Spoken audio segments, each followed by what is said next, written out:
अंधश्रद्धा. पिरियड्स आल्यावर देवघराजवळ जायचं नाही किंवा त्या 3-4 दिवस महिलांना घराबाहेर उभं केलं जातं.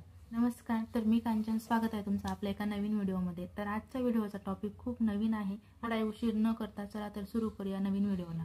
तुम्ही म्हणत असणार, अचानक पिरियड्समध्ये अंधश्रद्धेचा विषय कसा काय आला? तर माझ्यासमोर भरपूर दिवसापासून एक गोष्ट घडते. तर ती गोष्ट म्हणजे शेजारी एक काकू असतात, त्यांचे सासूबाई पण आहेत आणि गावाकडेही बघितलं मी, खूप वेळा ह्या गोष्टी बघितल्यात गावाकडे.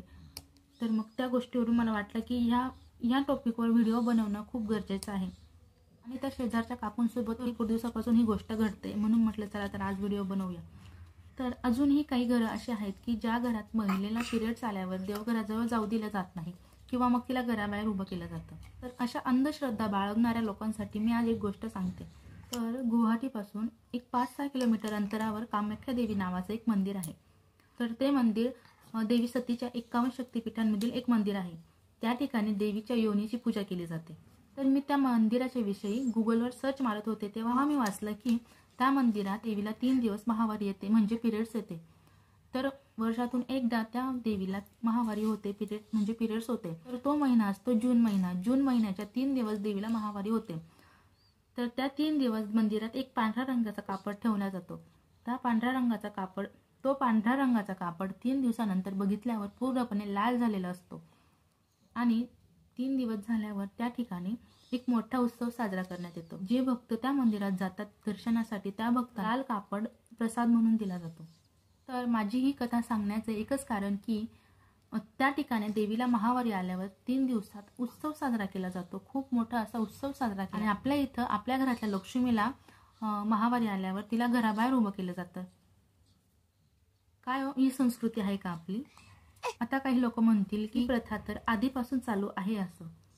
तर त्यांना सांगते की आधीच्या काळात महिलांना 5 वाजेपासून उठावं लागायचं. आत्ताही उठतात काही महिला, माझं ते म्हणणं नाही, पण आधीच्या काळाविषयी बोलत होतो आपण. तर त्या काळात 5 वाजेला, आपल्या इथे आता 5 वाजता जेवढं उजाळं असतं तेवढं उजाळं त्या काळात नसायचं. त्या काळात 5 वाजले म्हणजे खूप अंधार असायचं. तरीही महिला 5 वाजेपासून उठायच्या, घराला झाडू वगैरे मारून, अंघोळ करून, देवाची पूजा करून, देवाला प्रसाद बनवायचा. मग त्यानंतर त्यांची कामे सुरू व्हायची घरातली. आणि कामं असे असायची की ती सायंकाळपर्यंत संपायची नाही.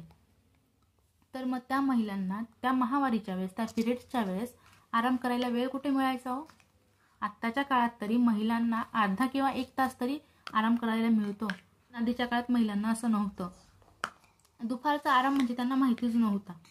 त्यामुळे त्या घरच्या लोकांची चिंता होती की ह्या 3 दिवसात त्या महिलेला थोडाफार तरी आराम मिळायला पाहिजे. आधीच्या काळात महिलेला त्या पिरियड्सच्या 3-4 दिवसात कसल्याही गोष्टीला हात लावू दिला जात नव्हता आणि कोणतेही काम करू दिले जात नव्हते. लोकांनी त्या लोकांच्या चिंतेला अंधश्रद्धेचं नाव देऊन टाकलं. अरे लाजा धरा थोड्याफार, आपली संस्कृती ही नाही आहे ना. मेन गोष्ट म्हणजे हे जे काही बाबा लोक आहेत, यांनी लोकांना जास्त पागल बनवणं लावलं. आणि तुम्हाला खरं सांगू, मी आजपर्यंत कुठल्याही बाबाच्या नांदी लागली नाही, म्हणजे कुठल्याही बाबावर विश्वास ठेवत नाही. मी अजिबात विश्वास ठेवत नाही, कोणत्याच बाबावर नाही. कारण की आपले विचार कमी असतात का हो? यांचे विचार अजून डोक्यात घालून घ्यायचे. तर हे बाबा लोकांजवळ तुम्ही जा, ते कधीच तुम्हाला सांगणार नाही की तुमचं सगळं चांगलं चालू आहे, तुम्हाला कुठल्याच गोष्टीचा दोष बाधा काहीच नाहीये. असं कधीच म्हणणार नाही ते की तुम्हाला सांगतील तुमच्या घरावर पिढा आहे, ऐसा होईंगा तुम्हाला, वैसा होईंगा. हेच सांगतात ते, दुसरं काहीच सांगत नाही. ऐसा करना पडेगा ना आपको, वैसा करना पडेगा, ये पूजा कर लो, वो पूजा कर लो, दुसरं काहीच सांगत नाही. या व्यतिरिक्त दुसरं काहीच सांगणार नाहीत ते. आणि तुमच्या घराला वंशज देणारी ही एक महिलाच आहे. त्या महिलेला महावारी म्हणजे पिरियड्स येते, त्यामुळे तुमच्या घराला वंशज मिळतो. हे तरी लक्षात राहू द्या. आणि प्लीज सगळ्यांना कळकळून विनंती करते की या अंधश्रद्धेच्या बळी पडू नका. कारण या अंधश्रद्धेमुळे खूप लोकांचे घर उद्ध्वस्त झालेत. आणि बोलायला गेलं तर ह्या विषयावर खूप भरपूर गोष्टी आहेत बोलायला गेलं तर. पण आज पुरता एवढंच. भेटूया उद्याच्या व्हिडिओमध्ये. आजचा व्हिडिओ कसा वाटला तुम्हाला कमेंट करून नक्की सांगा. व्हिडिओ आवडल्यास व्हिडिओला लाईक आणि चॅनलला सबस्क्राईब करायला अजिबात विसरू नका. भेटूया उद्याच्या व्हिडिओमध्ये. तोपर्यंत बाय.